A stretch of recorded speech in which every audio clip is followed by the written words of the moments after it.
کیا آپ چاہتے ہیں کہ آپ مر جائیں اور آپ کا گناہ زندہ رہے؟ نہیں نا، ہم میں سے کوئی بھی ایسا نہیں چاہے گا۔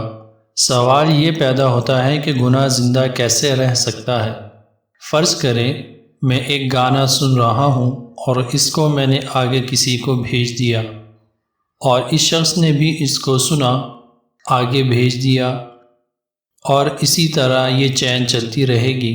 ہر گانا سننے والے کے گناہ میں سے میرا گناہ بڑھتا جائے گا، اور اگر میں مر بھی جاؤں تب بھی مجھے گناہ کا عذاب ملتا رہے گا جب تک گانا سنا جاتا رہے گا۔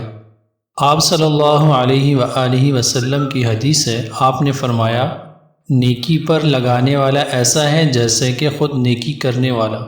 جب تک یہ آدمی جس کو نیکی پر لگایا ہے نیکی کرتا رہے گا، اس کو ثواب ملتا رہے گا۔ اسی طرح گناہ کا معاملہ بھی ہے۔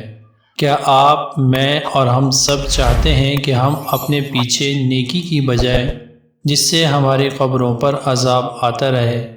سو خیال رکھیں، اپنے اسٹیٹس، فرینڈ سرکل اور سوشل میڈیا پر لگائے جانے والے سانگ سے بچیں، اور ہر زندہ رہنے والے گناہ کو کرنے سے خود کو اور اپنے پیاروں کو بچا لیں۔ اپنی قبر اور آخرت کی تیاری کریں۔ اللہ تعالی ہمیں عمل کی توفیق عطا فرمائے، آمین۔